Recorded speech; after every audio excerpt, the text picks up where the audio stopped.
बोलो सतगुरुदेव की जय हो।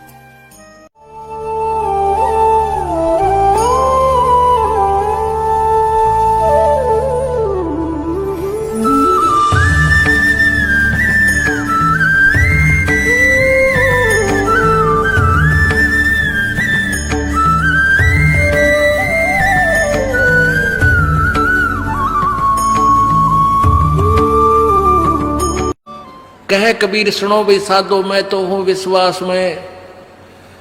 जो क्रिया जो साधना आपको बताई जाती है, वो साधना वो है जो सब सदग्रंथों में प्रमाणित है, और वो है जिन महापुरुषों ने परमात्मा पाया, उन्होंने भी यही क्रियाएं की। तो आप एक विश्वास रूपी सेज पे, जैसे दुल्हन होती है अपने पति के इंतजार में वो बैठ जाती है, तो ऐसे ही कहते तू अपना विश्वास रूपी सेज बिछा के इंतजार कर उस परम पिता के आने की।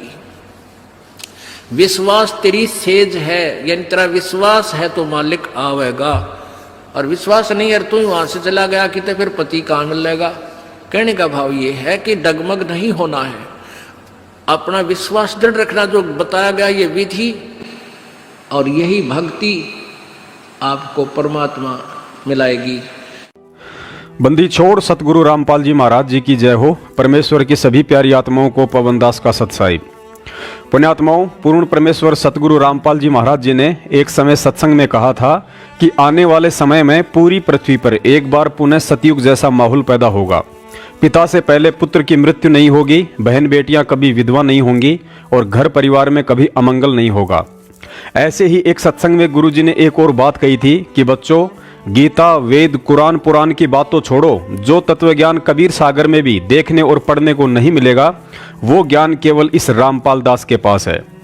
अतः हम सभी नादान भक्तों को यह निश्चय हो जाना चाहिए कि सच्चे सतगुरु के मुख कमल से निकले हुए शब्द कभी भी अनायास और निष्फल नहीं हो सकते हैं, क्योंकि सच्चे सतगुरु की भूमिका में स्वयं वह कबीर परमात्मा ही पृथ्वी पर विद्यमान होते हैं।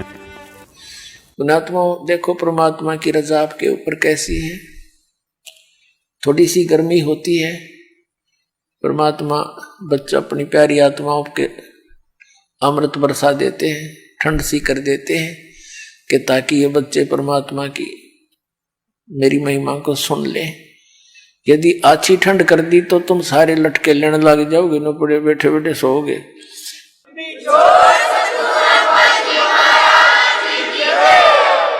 तो जितनी आवश्यकता है उतना ही अपने बच्चों को डोज देंगे। और पुण्यात्माओं, यदि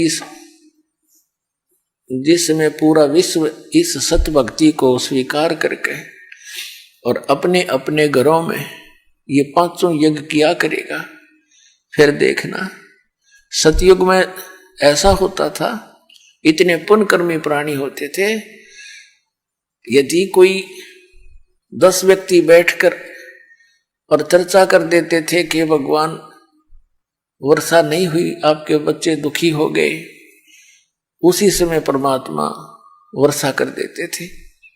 यानी कोई अभाव सतयुग में नहीं होता था। पिता से पहले पुत्र नहीं मरता था, स्त्री विधवा नहीं होती थी। अपने आत्माओं, जब हमारे कर्म सुधर जाएंगे और जो हम कर्म कर रहे हैं सत भक्ति ये पूरा विश्व करेगा, तो सब वही सतयुग जैसा ही एक बार फिर से वातावरण होगा। पुण्यात्माओं, इस वीडियो में सतगुरु रामपाल जी महाराज जी का यह कहना कि आने वाले समय में पूरी पृथ्वी पर एक बार पुनः सतयुग जैसा माहौल पैदा होगा, निसंशय 101% होगा।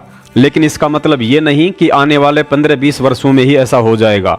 अगर आपने वीडियो ध्यान से सुना है तो सतगुरुदेव जी ने कहा है कि जिस दिन पांचों यज्ञ घर घर में शुरू हो जाएंगी, तो परमात्मा वैसे ही अपनी आत्माओं पर रजा बख्शेंगे जैसा कि सतयुग में बख्शा करते थे। सतगुरुदेव जी ने बताया कि सतयुग में पूरी पृथ्वी पर वेदों के अनुसार भक्ति होती थी, न कि सत सुकृत रूप में परमात्मा द्वारा बताई जाने वाली सत भक्ति होती थी। क्योंकि जिस समय परमात्मा कबीर साहब सतयुग में सत सुकृत रूप में आए थे, उस समय कुछ एक आत्माओं को छोड़कर किसी ने भी उनके ज्ञान और सत भक्ति को स्वीकार नहीं किया था। गुरुजी ने बताया कि मनु जैसे लोगों ने तो परमात्मा का नाम ही वामदेव अर्थात उल्टा ज्ञान प्रचारक रख दिया था। लेकिन इसके बावजूद भी सतयुग में पिता से पहले पुत्र और पत्नी से पहले पति की मृत्यु नहीं होती थी। इसका पहला कारण तो यह था कि सतयुग में परमात्मा विशेष पुण्यकर्मी आत्माओं को जन्म देता है, जिस कारण प्रत्येक आत्मा परमात्मा से डरने वाली होती थी और चाहकर भी गलत काम करने से डरती थी। पुण्यात्माओं, अब आगे का वीडियो देखकर विशेष चिंतन मनन करने की आवश्यकता है। कबीर सागर में लिखे और सतगुरु रामपाल जी महाराज जी के बताए अनुसार कलयुग का कुल समय 4,32,000 वर्ष है। साथ ही कबीर साहिब जी ने कलयुग को 3 चरणों में विभाजित किया है। प्रथम चरण वह था जब कबीर साहिब जी सशरीर मगर से सतलोक को गए थे। दूसरा चरण सन 1997 में कलयुग के 5505 वर्ष बीतने के बाद शुरू होता है, अर्थात 1997 से कलयुग का दूसरा चरण शुरू हो चुका है, जो 3,36,500 वर्ष तक रहेगा और उसके बाद कलयुग का अंतिम चरण 95,500 वर्ष का होगा। पुण्यात्माओं, जो बिजली पीढ़ी का समय है वह कलयुग में सतयुग का समय है, अर्थात 1997 से कलयुग में सतयुग शुरू हो चुका है, जो 3,36,500 वर्ष तक रहेगा। यानी वर्तमान में परमात्मा साक्षात पृथ्वी पर हैं और परमात्मा के समय मानव जन्म लेने वाली आत्मा भी सतयुग की तरह विशेष पुण्यकर्मी ही होती है। अर्थात हम सभी भगत भाई बहन इस समय सतयुग में जी रहे हैं और भक्ति भी वेदों के अनुसार नहीं बल्कि पूर्ण परमेश्वर कबीर साहिब जी के विधान सूक्ष्म वेद के अनुसार कर रहे हैं। फिर भी 70% भगत समाज को सुख शांति नहीं है। आज पिता से पहले भगत का पुत्र भी मर रहा है और भक्ति करते करते भी हमारी माता बहनें विधवा हो रही हैं। यह सब देखकर अनजान और कमजोर भक्ति संस्कार वाला प्राणी तो गुरु और भक्ति में मनमुखी दोष निकालकर परमात्मा से दूर हो जाएगा। लेकिन विवेकी भगत बार बार विचार करेगा कि जब भक्ति सत्य है, गुरु सत्य है, तो आखिर कमी कहाँ है, और अंत में उसे पता चलेगा कि मैंने सतगुरु रामपाल जी महाराज जी से नाम दीक्षा अवश्य ले रखी है, लेकिन क्या मैं उनके द्वारा बताए अनुसार 5 यज्ञ मर्यादा में रहकर रोजाना कर रहा हूं? पुण्यात्माओं, यहां आकर 70% भगत भाई बहन दुविधा में पड़ जाते हैं कि गुरुजी द्वारा बताई गई 5 यज्ञ घर पर रोजाना कैसे करें, किस विधि से करें और वे 5 यज्ञ कौन सी हैं। क्योंकि ये सब बातें भगत समाज को सतलोक आश्रम मैनेजमेंट हरियाणा और उनके फर्जी नामदान केंद्रों पर नहीं बताई जाती हैं, और हकीकत तो ये है कि उन्हें पता भी नहीं है और वे करते भी नहीं हैं। उन्हें केवल इतना अवश्य पता है कि जीने की राह पुस्तक की कैसे ज्यादा से ज्यादा बिक्री की जाए, ताकि लोगों को जैसे तैसे नाम दिलवाकर बाद में गुरु के फर्जी आदेशों की आड़ में उनसे पाठ और ज्योति के नाम पर मोटी रकम लूट सकें।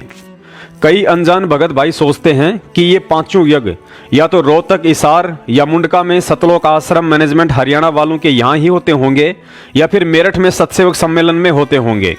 नहीं पुण्यात्माओं, सतगुरु रामपाल जी महाराज जी ने अपने प्रत्येक भगत को रोजाना करने के लिए जो 5 यज्ञ दी हैं, उनके लिए ना ही तो आपको सतलोक आश्रम मैनेजमेंट हरियाणा की जरूरत है और ना ही सत्सेवक सम्मेलन मेरठ में जाने की जरूरत है।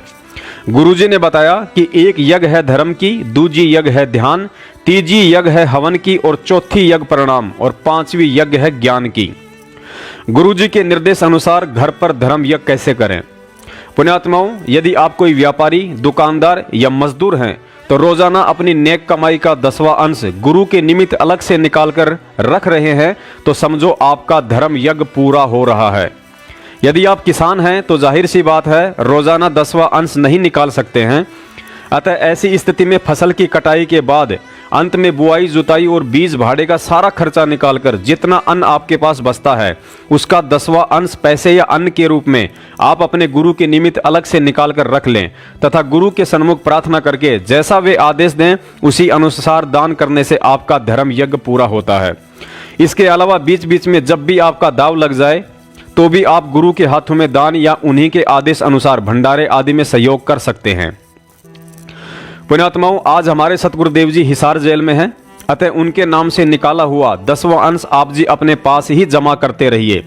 यदि विशेष परिस्थिति में कभी जरूरत पड़े तो आप उस पैसे का उपयोग भी कर सकते हैं, लेकिन उसका पूरा हिसाब रखें और जैसे ही सतगुरु रामपाल जी महाराज जी आश्रम में आ जाएं तो वह पूरा का पूरा पैसा दर्शनों के समय उनके कर कमलों में या आदेश अनुसार दान कर दें। आपके मन में कभी भी ये भाव नहीं आना चाहिए कि 10वें अंश या ज्योति पाठ का पैसा तो मेरे पास जमा हो रहा है, कहीं मेरा धर्म यज्ञ ना बन रहा हो। परमात्मा कहते हैं साधु भूखा भाव का धन का भूखा नाही, जो कोई धन का भूखा वो साधु भी नहीं। जिस समर्थ सतगुरु ने 7 संख ब्रह्मांड अक्षर पुरुष को और 21 ब्रह्मांड काल निरंजन को दान में दिए हों, ऐसा समर्थ परमात्मा हम भिखारियों के 10वें अंश का भूखा नहीं है।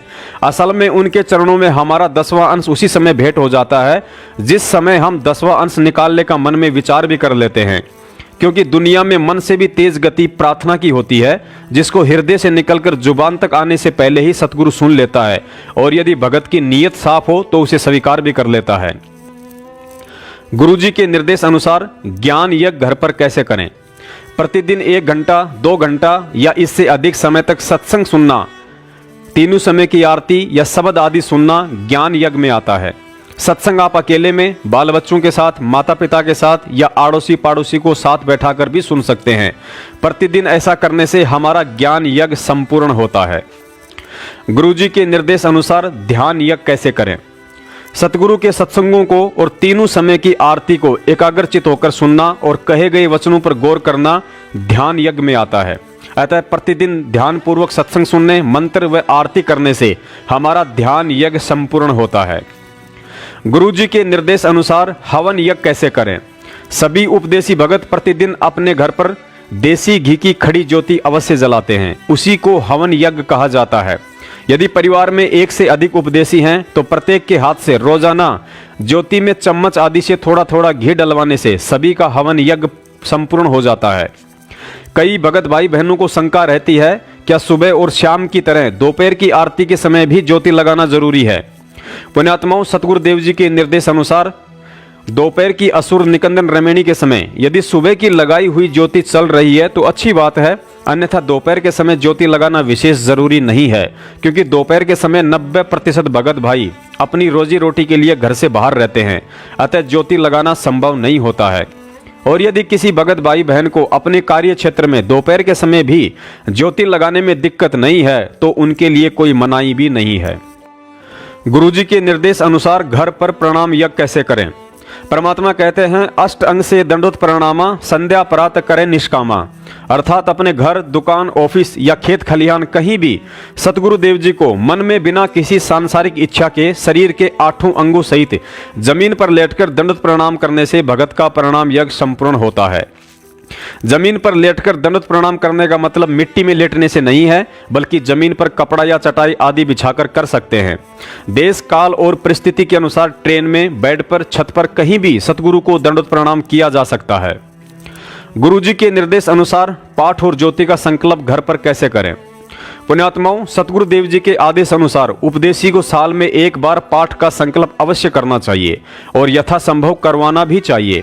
चूंकि आज सतगुरुदेव जी शारीरिक रूप से हम भक्तों से दूर हिसार में हैं, अतः हम अपने घर पर दरबार साहिब के आगे सतगुरुदेव जी को दंडवत प्रणाम करें और हृदय से प्रार्थना करें कि हे परमपिता परमेश्वर, आपका दास आपके चरणों में पाठ प्रकाश या ज्योति हवन का संकल्प करता है।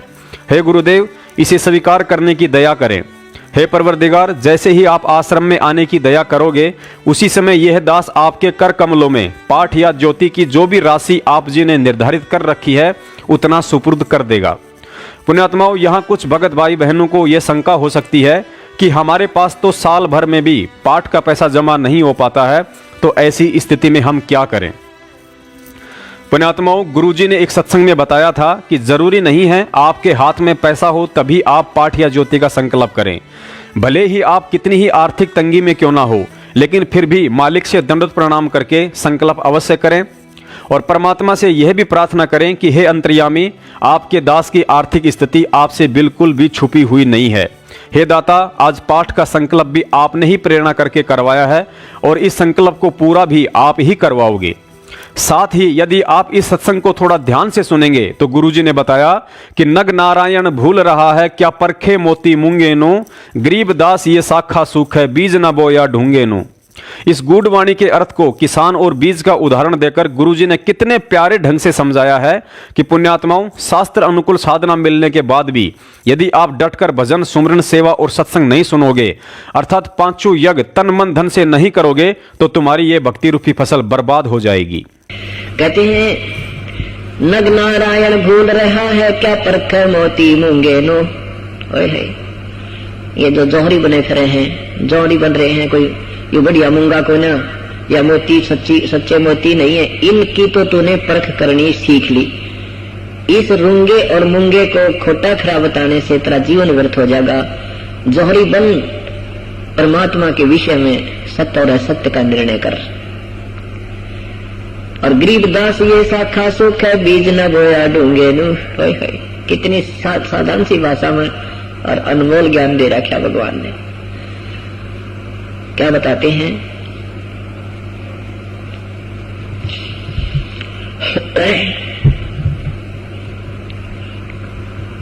कि ओसा प्यास न भाग ही जब लग धसे न आब। ओस के चाटने तक प्यास नहीं समाप्त हो सकती। प्यास बुझाने के लिए तो 2 गिलास गट गट पीने पड़ेंगे। ऐसे ही जो साधना तुम करते हो, पहले हम क्या साधना करते थे, काली सूखी सी ऐसे गिल्ली सूखी घी में जोत बनाया करते और वो कट्ठी बनाकर धरते थे 10, 15, 20 महीने के लिए। और वो ऐसी होती थी, वो जलाते ही 10 मिनट में ना पकड़ा, 2 मिनट में बुझ बाज रहे, आधी देर तक लाते हुआ मंत्र भी पूरा ना करता, वो जो जाने थे वो करते थे, वो तो भी बंद हो जाती थी। और फिर 100 रुपए का मंगलवार ना प्रसाद बूंदी बांट देते थे।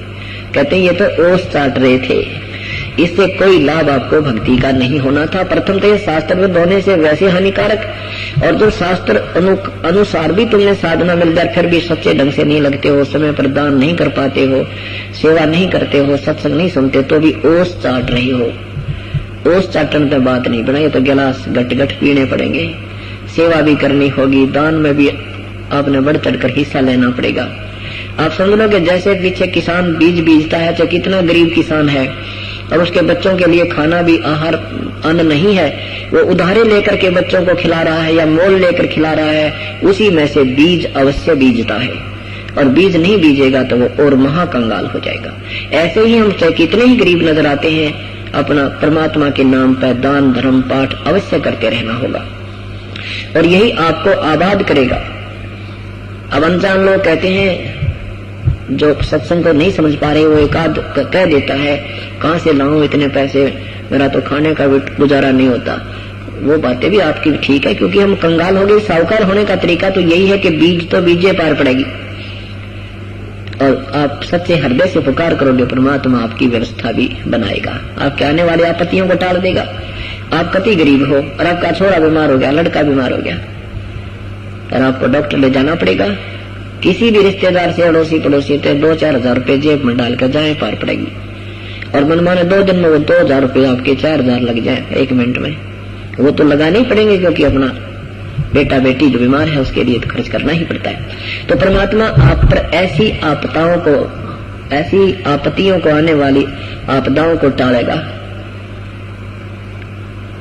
ये सोचकर आप दान कीजिए कि अगर कोई बालक बीमार हो गया, आपका मन 50 रुपए में छूट गया, पीछा ठीक हो गया, और वो 2000 में बिना पीछा छूटा है, वो पैसा बर्बाद हो जाना था। इस दृष्टिकोण से दान धर्म पर पूरी रुचि कीजिए। तो क्या बताते हैं परमात्मा कि आपकी भक्ति, जैसे आप नाम भी ले रखा है, इस परमात्मा के चरणों में आती आपको 1-2 काम तो ये मालिक आपकी सच्ची लगन देकर वैसे ही ठीक कर देगा, अपने कोटे में तो दे देगा आपको सुख। इसलिए कि ये बड़ी आत्मा मुझे पहचान ले, मैं भगवान हूँ, केवल इसलिए देता है। फिर कहता है कि अब तू स्वयं अपने पैरों चल। बच्चे को उंगलियां पकड़कर चलाते हैं ना, अगर वो पैर रखना शुरू कर दे तो उसने 50-100 फुट घुमा देते हैं, और वो पैर 1-2 बार उठाकर फिर कति लटक जा, थक छनोड़े पटक देते हैं, बैठा रहे तो नहीं चल रहा है। तो परमात्मा पहले तो हमें उंगली पकड़कर चलाते हैं, और फिर जो चलता दिखा फिर उसने और घुमा देते हैं दूर तक, तो फिर हमने खुद ही चले पार पड़ेगी। तो परमात्मा को अब जब आप यहाँ आते हो, प्रभु कबीर परमेश्वर अपने कोटे में आपको पाए चलने योग्य था आकर्षण देता है कि मैं पूर्ण परमात्मा हूँ, और आते ही 1-2 काम तो ऐसा सार देगा आपको, आप सोच भी नहीं सकते। पर हमारे ऊपर आपत्तियों के ढेर होते हैं, हम कंगाल हो गए, हमारी शाखा सूख गई, हमारी वह भक्ति रूपी फसल सूखी पड़ी है जो हमने शास्त्र विरुद्ध बीज रखी थी, या शास्त्र अनुकूल कर रहे हैं तो ढंग से नहीं कर रहे हैं, दान धर्म पूरा नहीं कर पा रहे, सेवन भी नहीं कर पा रहे हैं, तो उसके लिए कहते हैं गरीबदासियों शाखा सुख बीज न बोया ढूंगे नु। अब जैसे आपको मार्ग भी ठीक मिल गया, संत भी मिल गए, और आपने नाम भी ले लिया, तो आपने ढंग तो विधि नहीं, पूर्ण रूप से इसकी ढंग से साधना नहीं की, दान धर्म सेवा में सिमरन में गहराई तक नहीं गए, अच्छी तरह डट कर नहीं भक्ति की, तो कहते हैं फिर यह भी फसल तेरी सूखेगी। गरीबदासियों शाखा सुख है बीज न बोया ढूंगे नु गहरे। कहते कई बार कहते थे किसान भाई मैंने एक करने न सोची थी, सिंचाई अच्छी हो रही है और ऊपर घना गहरा बीज ना बोया, फसल उगी को ना, सूख गया, तो गहरा बीज हमेशा गहरा ही बीजा जाता है। तो कहते हैं गरीब दासियों शाखा सूखा बीज ना बोया डूंगे नु, गहरे ढूंगा माने गहरा, यानी अच्छी तरह जिस अतिथि में वो उगना होता है उस प्रक्रिया से नहीं बीजा तो भी आपकी खेती सूख जाएगी। तो क्या बताना चाहे परमात्मा ने कि पूर्ण परमात्मा की भक्ति करने मात्र से आपका कल्याण होगा और इसका कोई विकल्प नहीं है और इसका कोई तरीका नहीं है। इसके अलावा जिस आत्मा को सतगुरुदेव जी से जो भी मंत्र की दीक्षा मिली हुई है उसका जाप और तीनों समय की आरती सतगुरुदेव जी के आदेश अनुसार वैसे ही करते रहना है जैसा उन्होंने कहा है। तो पुण्यात्माओं, सतगुरु रामपाल जी महाराज जी के हिसार जेल से आश्रम में आने तक इन पांचों यज्ञ, पाठ, ज्योति तथा आरती मंत्र के लिए आप जी को ना हिसार, रोहतक, जिंद या मुंडका आश्रम जाकर धक्के खाने की जरूरत है और ना ही अनजाने में नानक साहिब जी की फर्जी आत्मा का स्वांग रचकर पहले रुड़की में और अब हिमाचल की ठंडी वादियों में जाकर काल एजेंट सतलोक आश्रम मैनेजमेंट वालों की तरह कुछ भोले भक्तों के दान पर हराम के टूक तोड़ रहे संजय दिल्ली वाले के पास जाने की जरूरत है और ना ही इन पांचों यज्ञ के लिए मेरठ में आने की जरूरत है, क्योंकि परमात्मा की भक्ति में परमात्मा के अलावा दूसरों के अधीन रहने वाला व्यक्ति भगत नहीं बल्कि भक्ति का भिखारी कहलाता है। रही बात साध संगति की, तो परमात्मा ने बताया कि सच्चे और ज्ञान आधारी भक्तों से मेल मिलाप ही सच्ची साध संगति कहलाती है। उसके लिए आप जी चाहें तो कभी कभार महीने 6 महीने में एक बार समय निकालकर मेरठ या फरुखाबाद में जा सकते हैं या किसी भी सत्सेवक सम्मेलन में कहीं भी शामिल हो सकते हैं। तो पुण्यात्माओं, अनजाने में या जानकारी के अभाव में यदि आज से पहले आप इन पांचों यज्ञ को घर पर पूरी तरह से नहीं कर पा रहे थे तो उसके लिए सबसे पहले हम सतगुरुदेव जी से दंडवत क्षमा याचना करें और आज के बाद रोजाना पल पल हमें इस बात का ध्यान रहना चाहिए कि आज मेरे स्वयं के या बच्चों के पांचों यज्ञ में से कोई यज्ञ अधूरा तो नहीं रह गया है, और यदि अधूरा रह गया है तो सारा काम छोड़कर यथासंभव सबसे पहले उसे ही पूरा करने की कोशिश करें।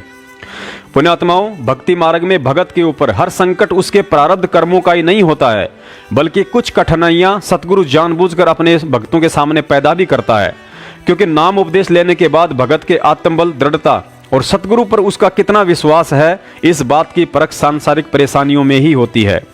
गुरुजी ने बताया कि राजा मोरध्वज और उसकी पत्नी द्वारा अपने पुत्र ताम्रध्वज का आरे से शीश काटना कोई उनके प्रारब्ध का कर्म नहीं था, बल्कि यह खेल श्री कृष्ण जी द्वारा अर्जुन का भ्रम तोड़ने के लिए खेला गया था, क्योंकि अर्जुन को अभिमान हो गया था कि श्री कृष्ण जी का मेरे से बड़ा कोई भगत नहीं है। ठीक इसी प्रकार कबीर भगत संबंध द्वारा अपने पुत्र सेऊ का तलवार से शीश काटना भी कोई उनके प्रारब्ध का कर्म नहीं था, बल्कि यह खेल भी पूर्ण परमेश्वर कबीर साहिब जी द्वारा कमाल का भ्रम तोड़ने के लिए खेला गया था, क्योंकि अर्जुन की तरह कमाल को भी झूठा अभिमान पैदा हो गया था कि गुरुजी का मेरे से बड़ा सेवक और कोई नहीं है। और साथ ही आने वाली पीढ़ियों के लिए परमात्मा ने भक्ति मार्ग में एक उदाहरण भी पेश करना था कि नाम उपदेश लेने के बाद यदि कोई छोटी मोटी परेशानी आ भी जाए तो उसके लिए बात बात पर परमात्मा या भक्ति में दोष नहीं देखना चाहिए, बल्कि सतगुरु से यही प्रार्थना करनी चाहिए कि हे परवरदिगार, हो सकता है आज मेरे ऊपर मेरे ही किसी प्रारब्ध कर्म के चलते भयंकर आपत्ति आनी थी। यदि आज दास आपकी शरण में ना होता तो पता नहीं आगे जीवन भी शेष था या नहीं। पुण्यात्माओं, सतगुरुदेव जी के अमृत वचनों को इस कान से सुनकर दूसरे कान से बाहर निकाल देना हम भक्तों की आदत सी बन गई है। सतगुरु का कोई भी सत्संग नया अथवा पुराना नहीं होता है। उनके मुखारविंद से निकले एक एक शब्द हीरे मोती लाल के समान होते हैं। अब ये सुनने वाले पर निर्भर करता है कि उसे ये सब बातें कब समझ में आती हैं। सुनिए, सेव, सम्मान और नेकी के ऊपर यह छोटा सा सत्संग यदि गौर करोगे तो इस सत्संग के प्रत्येक पॉइंट पर भगत समाज के लिए गहरा संदेश है कि विपरीत परिस्थितियों में भी एक भगत की कैसी रहनी करनी हो, और संकट चाहे कितना ही गहरा क्यों ना हो, भगत के मन में अपने सतगुरुदेव जी के प्रति सौपन में भी गलत विचार उत्पन्न नहीं होने चाहिए। तो वो जो लड़का जीवित किया था परमात्मा ने, कबीर भगवान ने, कबीर परमेश्वर जी ने, सभी ने कहा कि परमात्मा आपने कमाल कर दिया, कमाल कर दिया कबीर जी। परमात्मा ने उस लड़के का नाम कमाल रख दिया, अपने साथ अपने बच्चे के साथ की तरह रखा। अब वो बच्चा परमात्मा के साथ रहता था कमाल, और बहुत सेवा किया करता था प्रभु की। उस कमाल का अभिमान हो गया और संगत में नो कहने लग गया, मैं मेरे जितनी सेवा गुरु जी की कोई ना कर सके ना कर सके है। और मैं तो और एकाध संगत वाले भी कहने लगे भाई सेवक था होता है कमाल कैसा। परमात्मा ने सोचा कि इस बच्चे के मन में एक दिन कमाल ने भी कह दिया, एक दो पॉइंट परमात्मा के सामने आए तो कबीर परमेश्वर ने सोचा ला इसकी फड़क काट दो। सेवक इसने देखे ना, सेवक कैसे होते हैं, भक्त इसने देखे ही नहीं है। अब परमात्मा ने सोचा ला इसकी या भी इसका भ्रम निवारण कर देता हूं।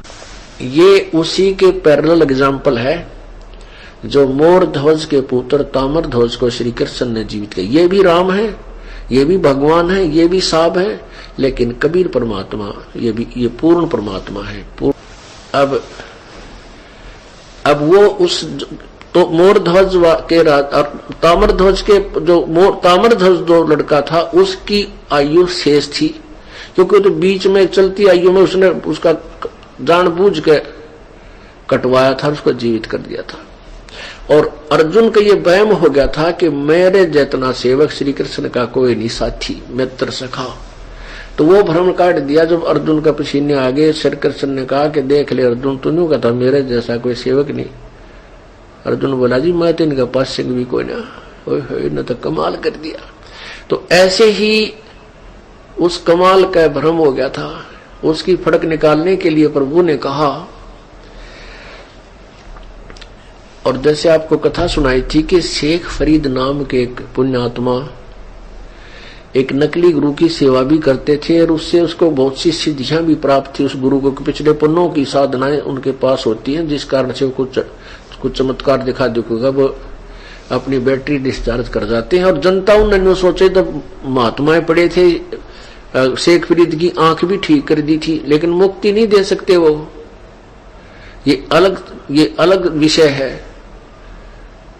एक सिद्धि तन कष्ट जा रहे हैं, एक सिद्धि होती है जो शरीर के कष्ट को समाप्त कर देती है। जैसे उसकी आंख में गड़बड़ हुई तो ठीक। और कबीर परमात्मा कहते मेरी भक्ति मेरे संत के पास ये 24 सिद्धि भी होंगी, ये अपने आप होंगी, वो करता नहीं जा तेरी आंख कर दूं ठीक जा तो नो ठीक कर दूंगा नहीं। अब परमात्मा के बारे में लिखा है, तो कबीर साहब ने कहा है, धर्मदास जी ने कहा कि परमात्मा आप कोई चमत्कार दिखाओ। कबीर साहब बोले भाई संत चमत्कार ना दिखाया करते, जो चमत्कार दिखाओ संत नहीं होता। और फिर जिससे कोई चमत्कार ना वो संत नहीं होता। अब दोनों बात, संत से अगर चमत्कार यानी कोई ऐसी अनहोनी नहीं हो रही है उसके द्वारा दी गई विधि से, तो वो संत नहीं। और संत चमत्कार नहीं दिखाते। चमत्कार दिखाना न्यू है, जातरा न्यू हो जाएगा, जातरा नाश हो जाएगा। तो ये इस तरह के कहना और जाते तो वो अपनी बैटरी को समाप्त करने वाली बात है, और वो भक्त संत नहीं होते दास। और परमात्मा की सच्ची भक्ति में ये इस तरह के चमत्कार हंग हुआ करें, अपने आप होंगे। ऐसे सुख तो जैसे यहाँ आपको पीछे सुनाया था, बधौड़ गांव का एक छोटा सा बालक 8-7 वर्ष का, उसका चाचा जो है, उसका चाचा जो लकड़ी काटते था, उस एक छोटी सी डांट लड़के की आंख में जा लगी, कत्ती कंडम हो गई, आंख मांस पाट गया। इसार के डॉक्टर ने मना कर दिया कि इस आंख में दिख कती नहीं का ऑपरेशन जरूर कर देंगे। यहाँ गरोहा डॉक्टर को दिखाया हॉस्पिटल में, सरकारी हॉस्पिटल में, कहा कि ये आंख ऐसी होगी है जैसे कमजोर कपड़ा हो जाया करे, अब इसका ऑपरेशन करना भी डिफिकल्ट है। तो फिर यहाँ किसी भक्त ने बता दिया कि ऑल इंडिया में हमारा मित्र जान पहचान वहां ले चलते हैं, वहां ले गए। उन्होंने टेस्ट वेस्ट किया, उन्होंने भी यही कहा ये आंख में कुछ दिखेगा कुछ नहीं, क्योंकि ये गल चुकी है, इसमें मवाद बन गया है। और काफी टेस्ट लिख दिए, काफी पैसा बताया। वो गरीब आदमी थे, वापस आ गए, पिता पुत्र उसका दादा 3 जा रहे थे। तो फिर आके उन्होंने उपदेश लिए ना, 1.5 महीना ही हुआ था। हार के थक के आके यहीं बैठ के भगवान बंदी छोड़ कबीर परमेश्वर जी क्यों कुछ भी करियो ना, तुम्हारे इतने पैसे देने का मैं तो यहाँ कहते मऊ को ना। तीसरा चौथा दिन वह आंख कति स्वस्थ होगी। बोलो सतगुरुदेव।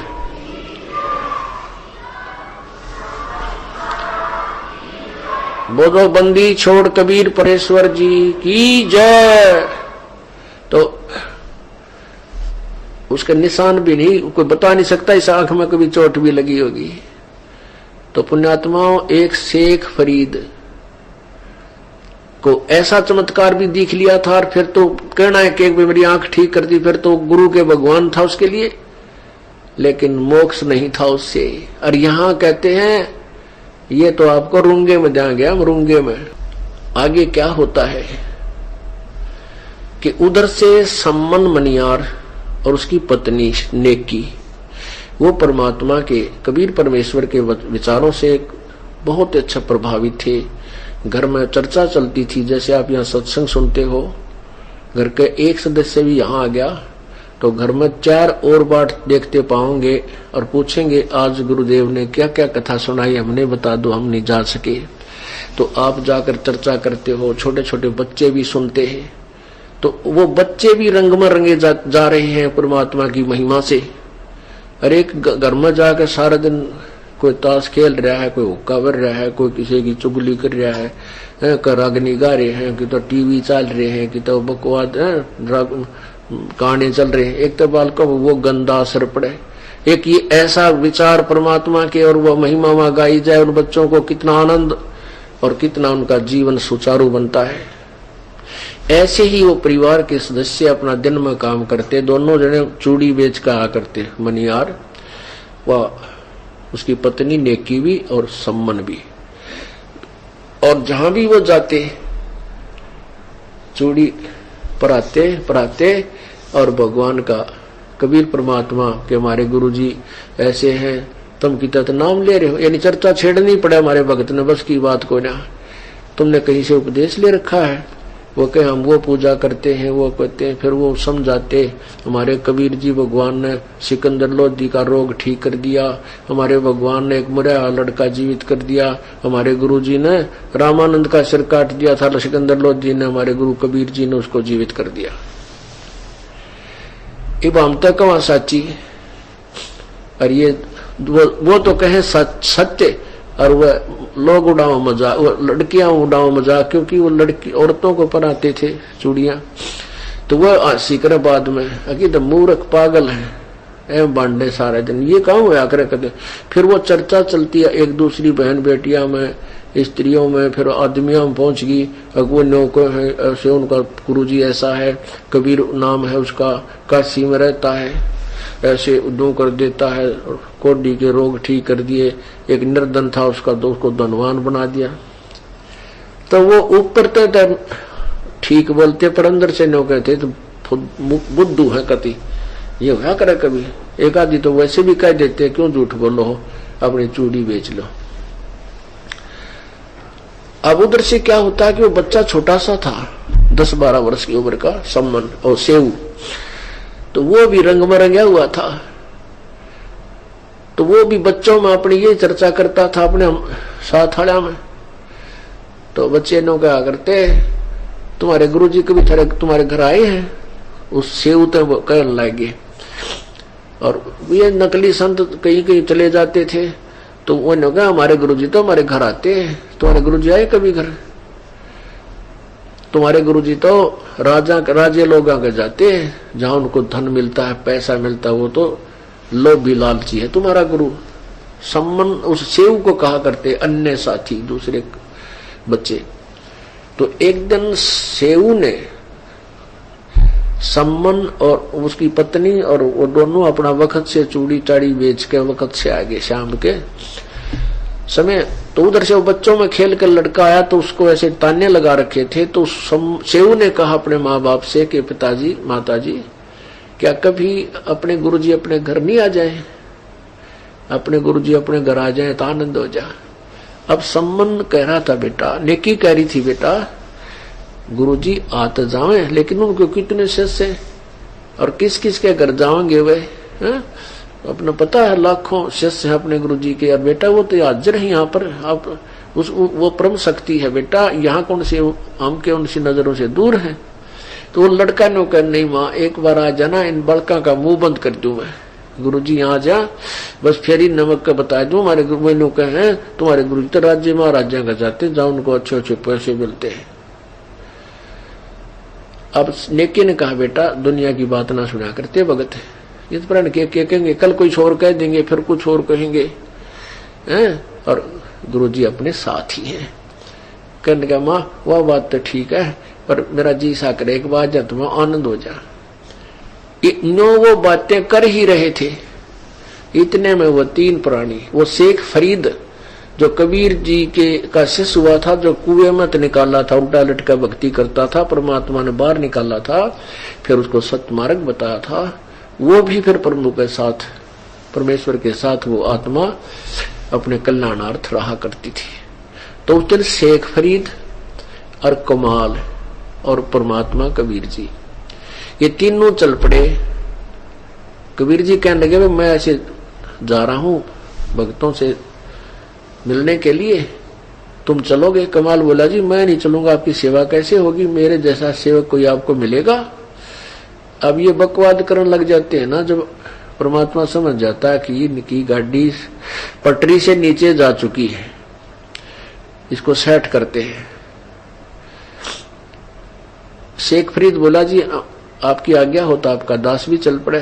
अकाजा बेटा। अब तीनों चल पड़े। जो ही वो चर्चा कर ही रहे थे, इतने में बाहर गेट का बाहर खड़े एक टूटा है दरवाजा, उसको वहां खड़ा होकर आवाज लगाई रे सम्मन है क्या घर पे? अब वो अंदर बैठे थे आंगन में,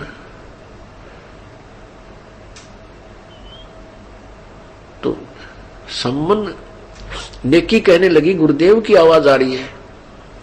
सम्मन बोला ना गुरुजी कहाँ में थे, आपको वैसे कोई धोखा लग गया। इतने में फिर आवाज लगाई भाई सम्मन है घर पे?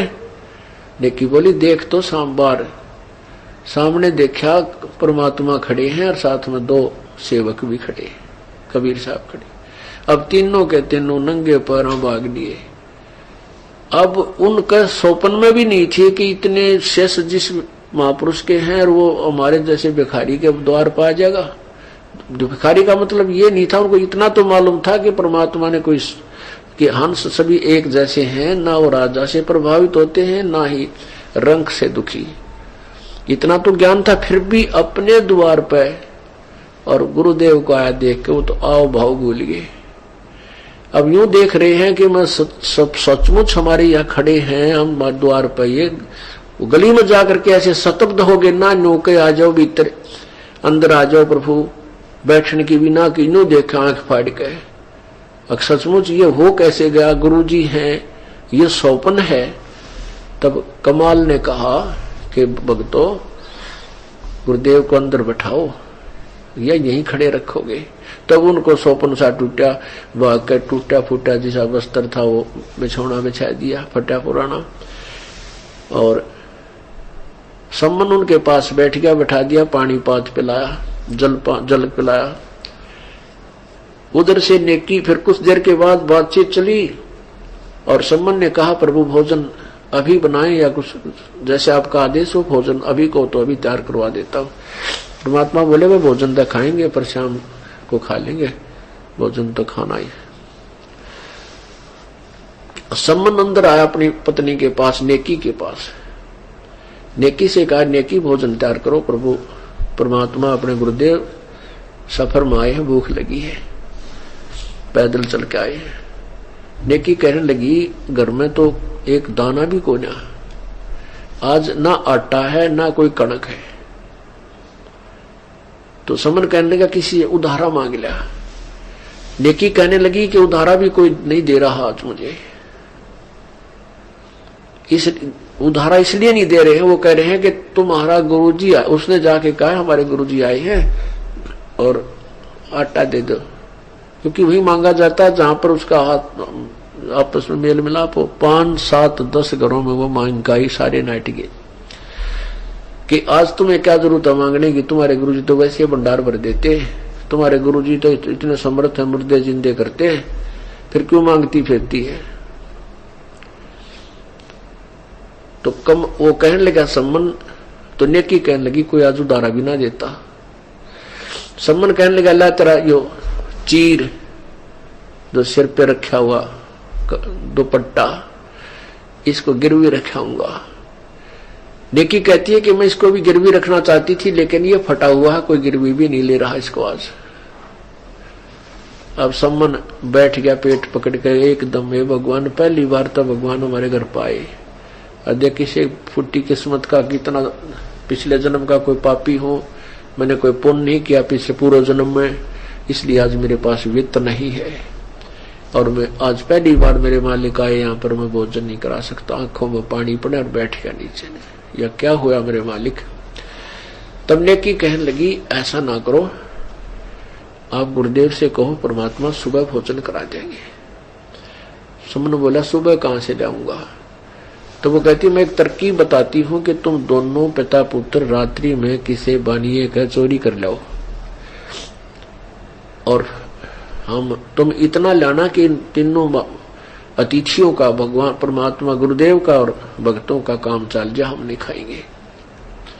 अब जैसे प्रतिदिन कथा सुना करता वो छोटा सा सेऊ बालक का के पाप चोरी करना महापाप है बेटा, वो माता पिता शिक्षा देते थे और गुरुजी के वचन सुनाते थे। गुरुजी वैसे कहते हैं, ये जो हम आज किसी का चोरी करेंगे तो हमें उसका बहुत घोर पाप लगेगा।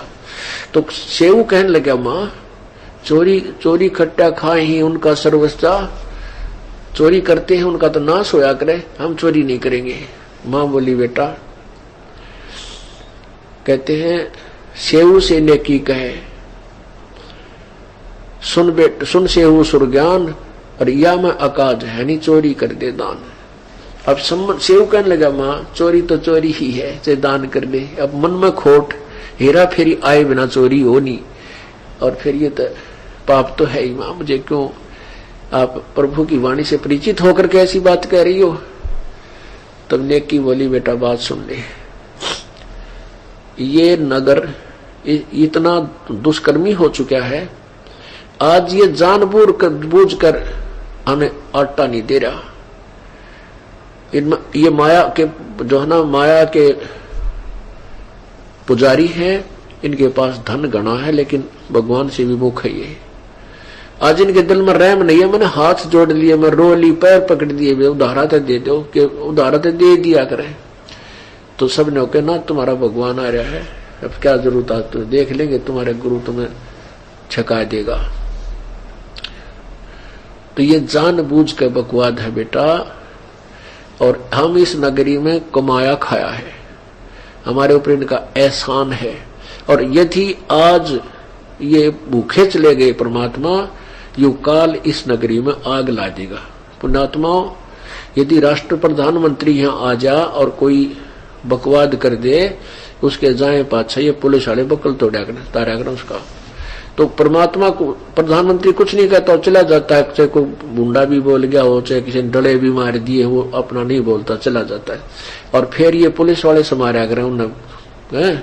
तो ऐसे ही उसको पता था, संविधान से परिचित थी, प्रभु के संविधान से नेकी परिचित थी। तो उसने कहा, बेटा सुन ले बात, एक नगरी में एक माया के पुजारी रहा करते थे, और वो इतने कृतज्ञ हो गए, किसी का सत्कार नहीं करते थे। उस नगरी के पास एक साधु सिद्ध पुरुष आके रात्रि में रुक गया। उसने अपने शिष्य से कहा कि जा बेटा इस नगरी से कुछ भिक्षा लिया। वो लड़का जवान था, वो गया भिक्षा मांगने के लिए, तो नगर वाले वो सेठ लोग कहने लगे, तुम करके क्यों ना खाते मुस्टंडो, भीख मांगते फिरते हो, आजा मजदूरी कर ले, चल मारवा पल्लेदारी कर ले, शाम तक तो 2 रुपये बन जाएंगे। यानी किसी ने आटा नहीं डाला, शाम का समय था। अब वो लड़का वापस चला गया खाली थैला लेकर। गुरुजी बोला, रखी बात लिया नहीं।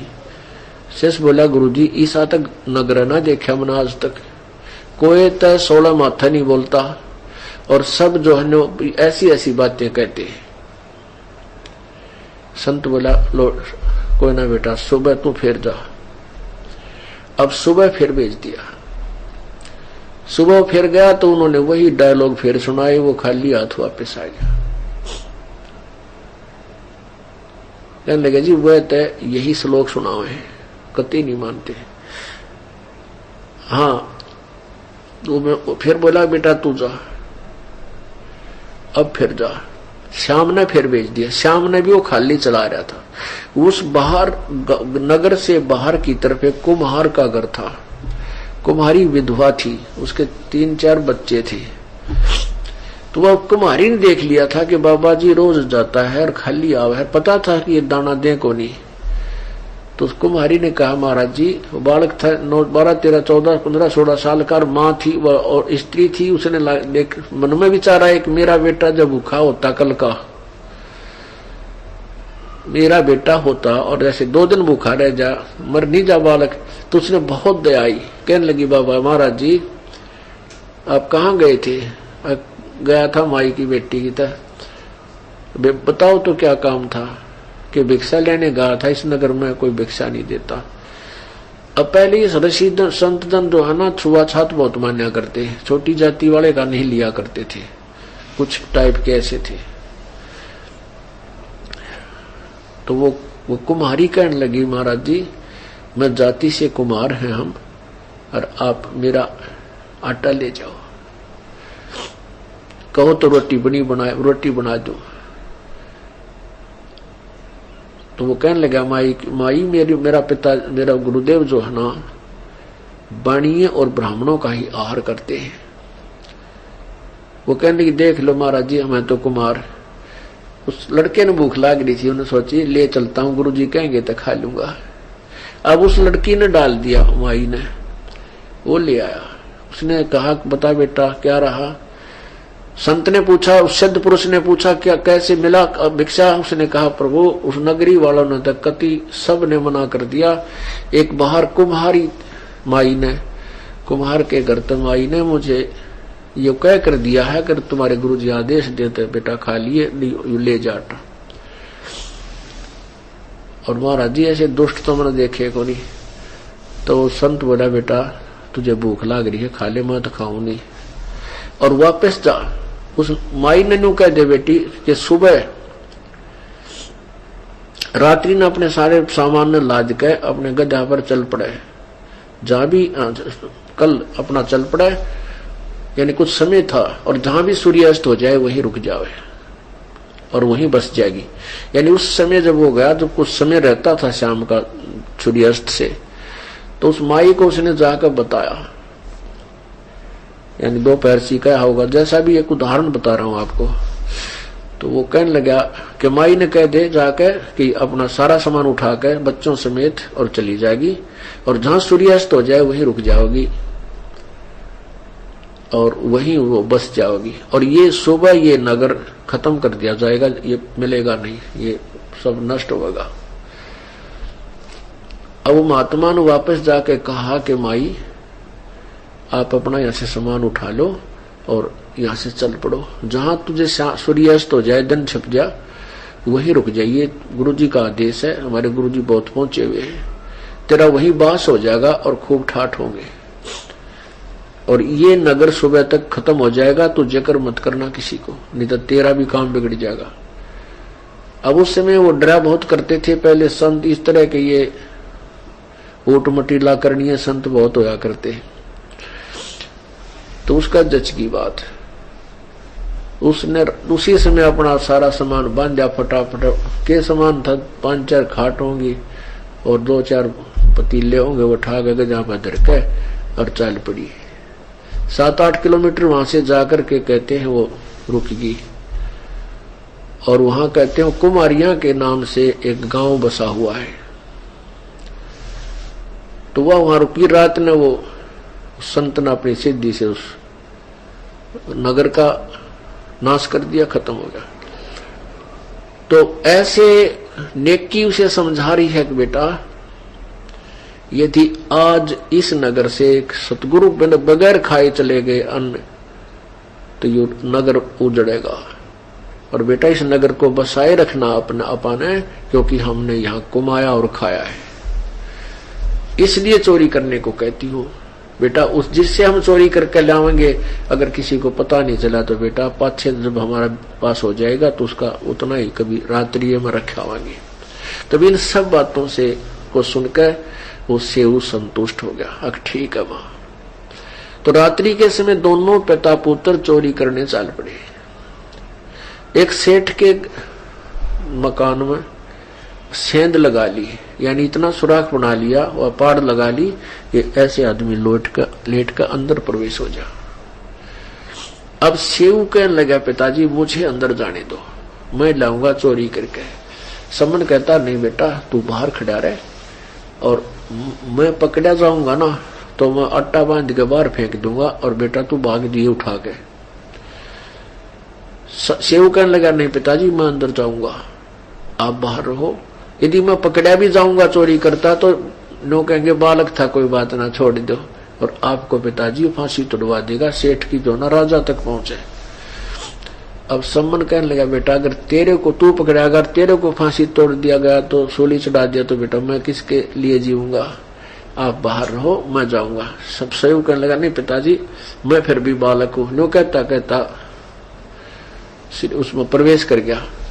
तब उसने सम्मन ने कहा बेटा कति 3 शेर लाना, ज्यादा नहीं, अब तो बिल्कुल भूखे रहेंगे, हम नहीं उसको छुएंगे। तो सेऊ ने पहले तो अंधेरे में आटा ढूंढा, फिर वो डाला अपनी फटी पुरानी चादर में, चलने लगा। जब तराजू रखा था वो उसके ऊपर पैर टेक गया तो एकदम जोर की आवाज हुई, खड़क दे ही बाजा। वो सेठ वही सोया था, वो जाग गया दुकान में। और चोर जब वो चलने की तैयारी करने लग गया उसने देख लिया, चोर चोर करके वो पकड़ लिया और पकड़ के थाम का बांध दिया। इतने में जो आटा उसने बांध रखा था वो सुराख के अंदर से बाहर फेंक दिया। कहा पिताजी ये आटा ले जाओ, और मैं बाणिये ने पकड़ दिया। अब सम्मन वापस आया आटा लेके, अपनी पत्नी से कहा कि ले खाना बना दे। वह नेकी बहुत समझदार थी, वह भी भगवान से पूर्ण परिचित थी और कुर्बान थी दाता पे। कहने लगी पुत्र कहाँ रह गया। सम्मन ने कहा वो तो बणिये ने पकड़ लिया। अब नेकी के मन में आया, नेकी ने अपने पति से कहा कि बात बिगड़गी, अब वो लड़का पहचाना जाएगा और पहचान के वो लोग हमारे घर पर आवेंगे लेकर, नगर पूरा उठ का आ जाएगा और कहेंगे ये गुरुजी ये संतारे है ना, ये चोरी करवाते इन गुरुजियों का काला मुंह करेंगे, बहुत बेइज्जती हो जाएगी।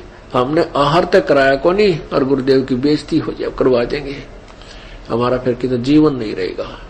आप ऐसे करो वापस जा तलवार ले जा। और लड़के ने कह सुनकर पर गर्दन बाहर निकलवा लिए उससे, और सेठ ने कह दिए तू इसको बांध दे रख पैर से, और सिर काट लिया। किसी प्रकार पीला काट कर, चाहे अंदर बढ़ के काट के लाना पड़ा था ना, अपने बेटे का सिर काट लिया। वो तो छोड़ने को नहीं, बांध रहा है, सिर तक काट लिया।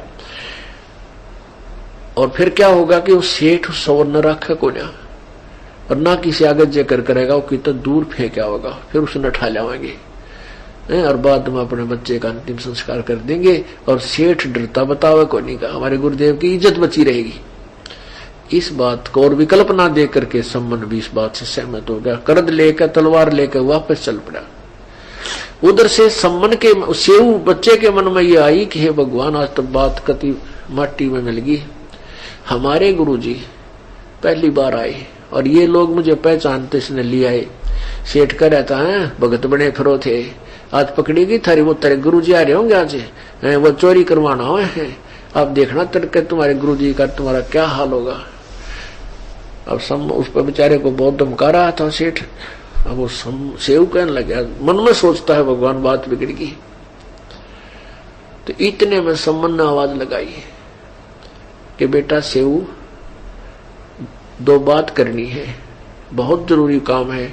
एक तू मेरे तो 2 बात कर ले, फिर तो ना जाने हम मिलेंगे कि ना मिलेंगे, क्योंकि आपको मरवा दे या मुझे कुछ कर दे।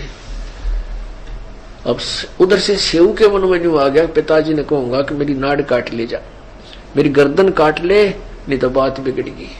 अब सेऊ लड़के ने बणिये से कहा सेठ से कि सेठ जी बाहर मेरे पिताजी खड़े हैं और 2 बात बतला रहा मैं। बोला हाँ बाजन की तैयारी से थारी नाड़ ना दू सारी जानू। तो सेऊ बोला मेरे पैर बांध दे थाम के और रस्सा थोड़ा ढीला कर दे, मेरी गर्दन बाहर निकल जाए, मैं कान में बात बतला लूंगा। अब सेठ ने सोचा रहा कि कौन सा सोना चोर रखा है, 3 सेर आटा चोर रहे हैं, बात जगह तो देखी जाएगी। वो पैर बांध के रस्सा बांध दिया, थाम के ढीला छोड़ दिया और सेव ने से गर्दन बाहर निकाली। अब सम्मन भी ले गया था हाथ में तलवार, लेकिन पिता था, हाथ उठा नहीं, पीछे नौका नो रह गया, बेटे की गर्दन उतारने की हिम्मत पड़ी नहीं, इकलौता पुत्र। तब सेव ने कहा कि पिताजी, यदि तू मेरा बाप है, यदि मैं तेरा अंश हूं, तो मेरी एक प्रार्थना सुन ले, मेरी गर्दन काट ले पिताजी। ये बढ़िया ऐसे ऐसे कह रहा है कि कल तुम्हें वहां करेंगे, तुम्हारे गुरुजी की बेइज्जती कराएंगे, तुम ऐसे ऐसे कर रहे हो। अब जब लड़के के मुंह से यह बात सुनी तो एकदम सेव का हाथ में करंट सा आया और वो तलवार से सिर काट लिया। शीश ने उठा के घर ले आया और नेकी बोली, इस अलमारी में धर दे और बंद कर दे इसको। अब सेठ ने देखा तो कत्ल हो गया, उसके पांव तले की धरती निकल गई, तू फंसेगा। उसने पकड़ कर टांग उस बच्चे की घसीट कर ले गया, हाथ पकड़ कर घसीट कर ले गया उस कटे हुए धड़क से शीश को, शरीर को। और आग एक पजौवा था, पजौवा होता है एक लगाते हैं जैसे गांव में, वहां ईंट आट पकाते हैं और साथ में वो मटके वगैरह पकाते हैं कुम्हार लोग। वो बहुत बड़ा खंडर से भी होते हैं उसके साथ में, और उस अलग से उसकी दीवार सी भी बन जाती है। उस पजावे में गिर आया तो नेकी बोली, तू वापस जा अब सम्मन से अपने पति से, और सेठ उस बालक ने घर पर नहीं रखेगा, और उसके पैरों उसकी घसीट जहां वो घिसरा कर ले जाएगा, उसकी जो निशान जा उसके साथ साथ जाके उस लड़के के शरीर में बिठा लेना। अब सेठ जब इतने में सेठ जी था, उसने घेर घेर कर जो वो सुराख बना रखा था उसको लीप ल्याप कर माटी सूखा रेत मार के ऐसा कर दिया, चोरी हुई है को ना। अब पहले तो वहां गया, वो देखा तो वहां तो उसने कति ओके कर रखा, जैसे पाड़ भी ना ला रखा हो, कभी सुराख ना बनाया हो, चोरी ना हुई हो। फिर उसके साथ साथ गया जो निशान था, वहां लड़के का धड़ पड़ा पाया, उसको घेर कर उसके ऊपर बोरी ही और लिया कंधे पर ला के, ताकि देख भी ना ले, कोई कहेगा तो कह दूंगा बेटा बीमार हो रहा है, इस तरह उठा रहा है उसको, ला कर घर न धर दिया और एक कोने में घेर कर डाल के ऊपर बोरी बारी ढक दी जैसे फटे पुराने कपड़े थे। इससे सारे रात के रिहर्सल में दिन निकलना हो गया। अब रसोई वो नेकी ने अपना वक्त सोचा रोटी बना दो, उन्हें वक्त से खाना तैयार कर दिया। गुरुजी खाना खाकर निकल जाएंगे और सम्मन से कहते, नेकी कहती है कि आंखें पानी मत लाना, गुरुजी खाना नहीं खाओगे, जन्यों पता चल गया कि लड़का मर गया है, ये कल के भूखे हैं। अब इकलौता पुत्र मरा पड़ा और माता पिता का आंसू भी नहीं लाना चाह रहे हैं कि बात किसके लिए, परमात्मा के लिए। पुण्यात्माओं ये बनते हैं पुण्य, ऐसे बनते हैं ये कर्म। तो उसने रोटी बना दी और 3 पात्रों में रख दिया।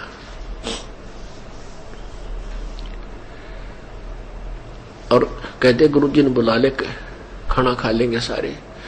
समन बोला महाराज जी भोजन पा लो, वक्त इसलिए बना दिया, आप शाम ने ना खा पाए थे, भूख लग रही होगी। कहा भाई भूख तो लग रही है, चलो। तो आगे वो 3 आसन बैठा, गुरु जी का अलग से लगा रखा, भक्तों का न्यारा बैठने का जैसा भी फटा पुराना बोरी पड़ी थी, और साथ में 3 पात्रों में 3 ये दोने होया करें, जैसे कसोरे बोला करें मिट्टी के छोटे छोटे डोंगे से खाना खाने के, उन तीनों में वो भोजन डाल रखा। परमात्मा बोले भाई, कबीर जी बोले न 6 में कर लो, आज प्रेम का प्रसाद सारे बैठ के इकट्ठे खाएंगे, आप भी खाओ हम भी खाएंगे, 3 हम और 3 तुम हो। अब सम्मन ने सोचा तो बिगड़ गई बात भाई, कहने लगे नहीं भगवान आप खाओ, हम तो बाद में खाएंगे। परमात्मा बोले ना भाई, जैसे मैं कहूं ऐसे करो।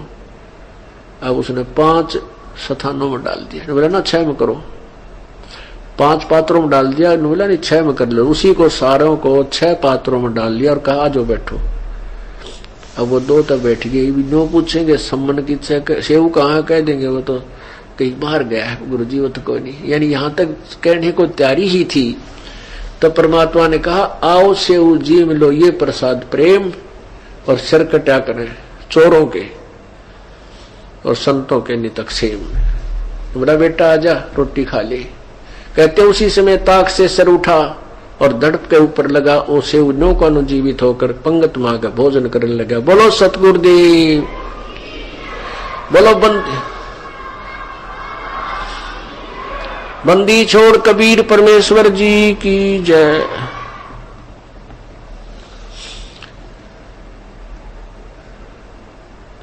सेऊ धड़पे शीस चढ़ावो बैठा पंगत माही, नहीं घरेरा गर्दन कहू ओ सेऊ अकनाही।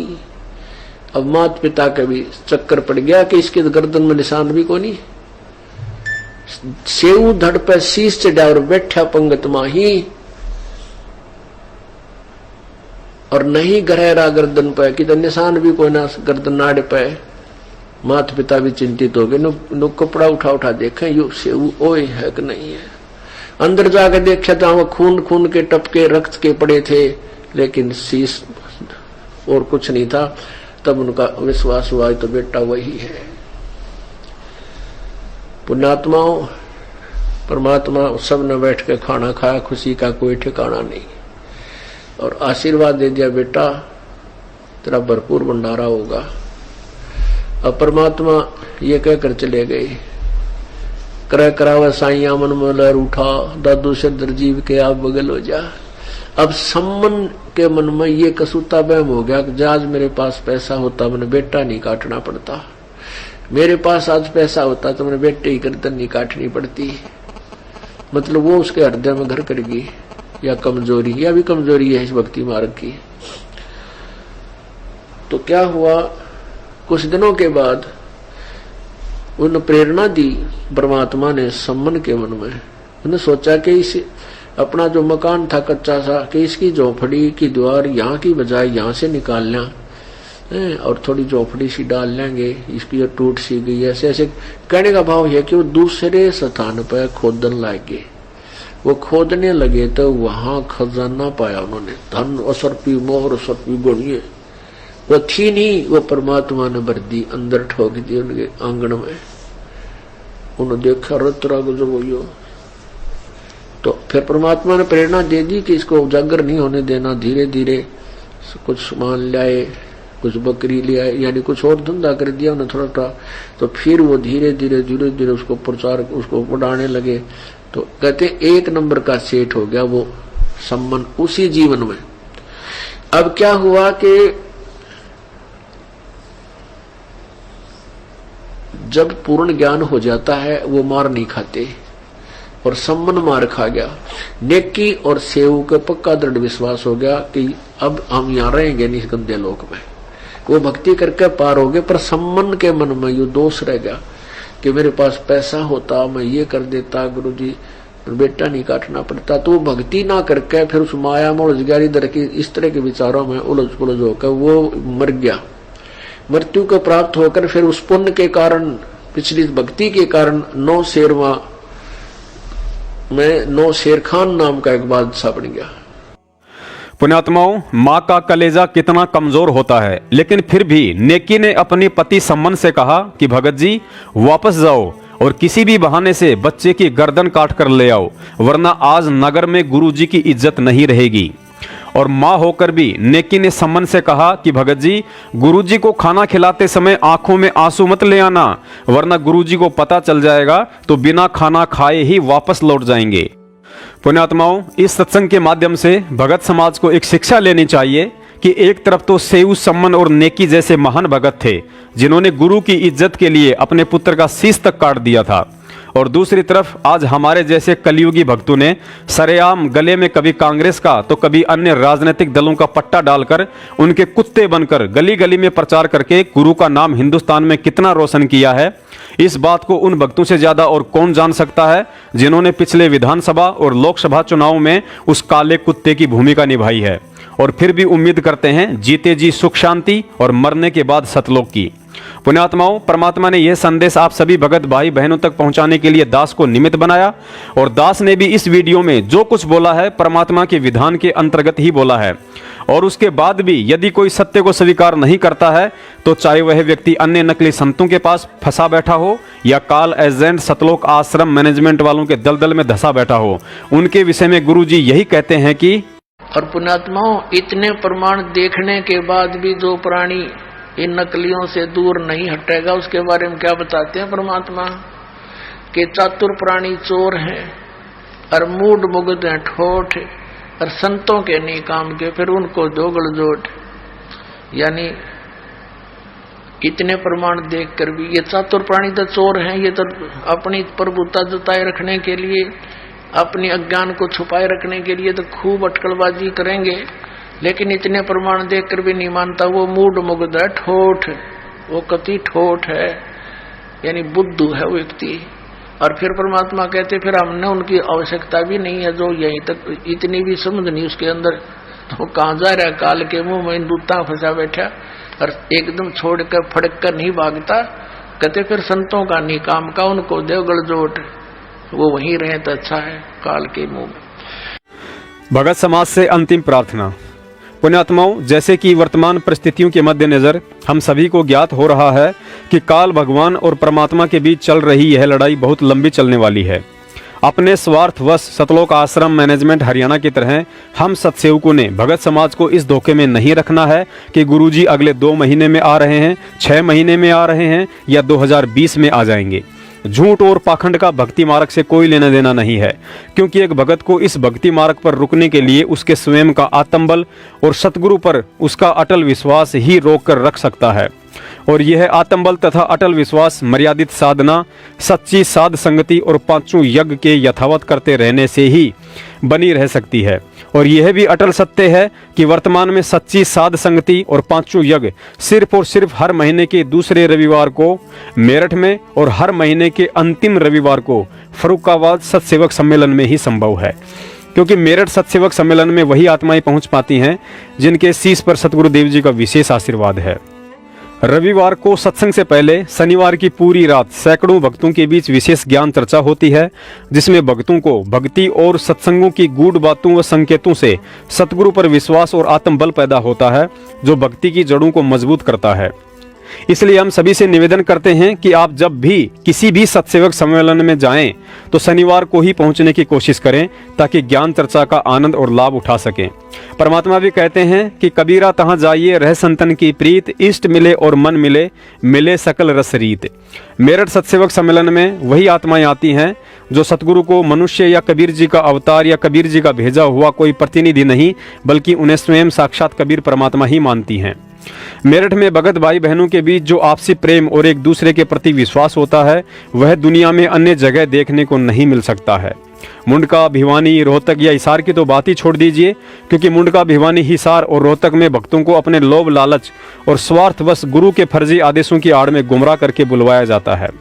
तो दूसरी तरफ मेरठ में निस्वार्थ और प्रेम भाव से सभी आत्माओं का हृदय से स्वागत होता है, क्योंकि गुरुजी ने हम सत्सेवकों को यही पाठ पढ़ाया है कि आपको जो लाभ और पुण्य भगत की सेवा से मिलता है, उसके दान से कदापि नहीं मिल सकता है। मेरठ में किसी भी भगत भाई बहन से या किसी भी सत्सेवक सम्मेलन में किसी भी आत्मा से पाठ, ज्योति और दान का पैसा नहीं लिया जाता है। यदि गलती से कोई भंडारे वाली सहयोग राशि में डाल भी देता है तो उसे तुरंत वापस कर दिया जाता है, क्योंकि पाठ, दान और ज्योति के पैसों पर सतगुरु के अलावा अन्य किसी का ना ही तो अधिकार होता है और ना ही कोई लेने के लिए सुपात्र है। सत्सेवक सम्मेलन में यदि किसी भगत भाई बहनों के पास किराया नहीं होता है तो उन्हें मांगने की जरूरत नहीं पड़ती है। परमात्मा के दरबार के पास एक भंडारा सहयोग राशि का पात्र होता है। वह आत्मा वहां से उसे जितने पैसे चाहिए होते हैं परमात्मा को दंडवत प्रणाम करके उठा लेता है। उसे कोई भी रोकने या टोकने वाला नहीं होता है, क्योंकि हम सत्सेवक परमात्मा को अंतर्यामी व प्रत्यक्ष दृष्टा मानते हैं। हमारी सोच और कर्म को वे अनवरत देखते रहते हैं। सत्सेवक सम्मेलन में रविवार को सत्संग वाले दिन सुबह 10 बजे सतगुरुदेव जी को 42 मिनट की भोग आरती के साथ हलवाराम का भोग लगाया जाता है। उस भोग की वाणी में जो आत्मिक आनंद का अनुभव हम भगत भाई बहन करते हैं, उसे शब्दों में बयान नहीं किया जा सकता है, क्योंकि उस समय सतगुरुदेव जी किसी न किसी रूप में प्रत्यक्ष या परोक्ष सत्संग स्थल पर विद्यमान होते हैं। उसके बाद सभी सत्सेवक सतगुरुदेव जी के अमृत वचन डीवीडी पर सुनते हैं तथा हलवा राम का भोग प्रसाद तथा भगत भाई बहनों के द्वारा अपनी श्रद्धा और प्रेमवश जो भी फल आदि लाए जाते हैं उन्हें जल से साफ करके सतगुरु को भोग लगाकर सभी भाई बहनों में बांट दिया जाता है। दिन के 12 बजे असुर निकंदन रमैनी होती है। उसके बाद 2 से 3 घंटे आपसी चर्चा और संगत में घटित हो रही सत्य घटनाओं से सभी भगत भाई बहनों को परिचित करवाया जाता है। उसके बाद भंडारा शुरू हो जाता है। जाते समय सभी भगत भाई बहनों को भंडारा पैक करके भी दिया जाता है। सत्सेवक सम्मेलन में प्रत्येक भाई बहन की सामाजिक और आध्यात्मिक सभी प्रकार की छोटी से लेकर बड़ी शंकाओं का समाधान सतगुरुदेव जी के तत्व ज्ञान व सत्संगों के आधार से किया जाता है। सत्सेवक सम्मेलन में हर सत्संग के बाद लगभग 15 से 20 नए भक्तों को परमात्मा के प्रत्येक भक्ति नियम के साथ संकल्प नाम दीक्षा दिलवाई जाती है। संकल्प नाम दीक्षा में मंत्र छोड़कर बाकी सभी क्रियाएं जैसे 3 समय की आरती, घर में देसी घी का दीपक तथा सत्संग और मर्यादाएं निभानी होती हैं। उसे भक्ति की सारी सामग्री जैसे कि भक्तिबोध, चरणामृत, रक्षा सूत्र, प्रसाद आदि उपलब्ध करवाया जाता है। सतगुरुदेव जी के हिसार जेल से आने तक उसे इसी तरह विश्वास के साथ भक्ति करते रहना होता है। पुण्यात्माओं, यह भक्ति युद्ध लंबा चलने वाला है। हो सकता है गुरुजी हिसार जेल से 2 साल, 10 साल या 20 साल भी ना आए और आना चाहें तो अगले ही पल उनके बाहर आने का संदेशा आ सकता है। यह उनकी मौज और मर्जी। लेकिन आज उनकी अनुपस्थिति में उनका सतज्ञान और सत मार्गदर्शन ही भगत का सबसे बड़ा सहारा बनता है, जो भगत के अंदर आत्मबल पैदा करता है। और आत्मबल बिना मर्यादित भक्ति, सच्ची साध संगति और 5 यज्ञ के कतई संभव नहीं है। और यह भी परम सत्य है कि सतगुरु रामपाल जी महाराज जी की गैर हाजिरी में यदि विश्व के किसी कोने में मर्यादित साधना, सच्ची साध संगति और 5 यज्ञ हो रहे हैं तो वह केवल सत्सेवक सम्मेलन मेरठ, फर्रुखाबाद या अन्य जगह हैं। पुण्यात्माओं, यदि भक्ति पर सतगुरुदेव जी के हिसार जेल से आने तक जीवित रहना है तो इस बात को अपने दिलो दिमाग से निकाल देना कि आप काल एजेंट सतलोक आश्रम मैनेजमेंट हरियाणा की मनवश ज्ञान विरुद्ध हरकतों के साथ रह सकते हैं। मैनेजमेंट आपको एक न एक दिन ऐसे मोड़ पर ला छोड़ेगा जहां आपकी हालत धोबी के कुत्ते से भी बुरी हो सकती है। जैसे कि हाल ही हिसार तारीख पर जा रहे महाराष्ट्र के 13 भक्तों की भयंकर एक्सीडेंट में दर्दनाक अकाल मृत्यु हुई है। घर वालों के उनकी लाश भी समझ में नहीं आई, कईयों का तो सिर भी धड़ से अलग हो गया था। सतगुरुदेव जी का यह संदेश आप सभी तक पहुंचाना था, सो पहुंचा दिया है। आगे आपकी मर्जी, आपने विदुर की राह पर चलना है या भीष्म, कर्ण और द्रोणाचार्य की राह पर चलना है। और महाभारत के परिणाम को ध्यान में रखते हुए फैसला आपने स्वयं ही करना है। मेरठ सत्सेवक सम्मेलन का पता: संत रामपाल जी महाराज जी का सत्संग स्थल बागपत रोड पर मंडप मैरिज गार्डन के पीछे, पांचली खुर्द, मेरठ, उत्तर प्रदेश। सत साहेब।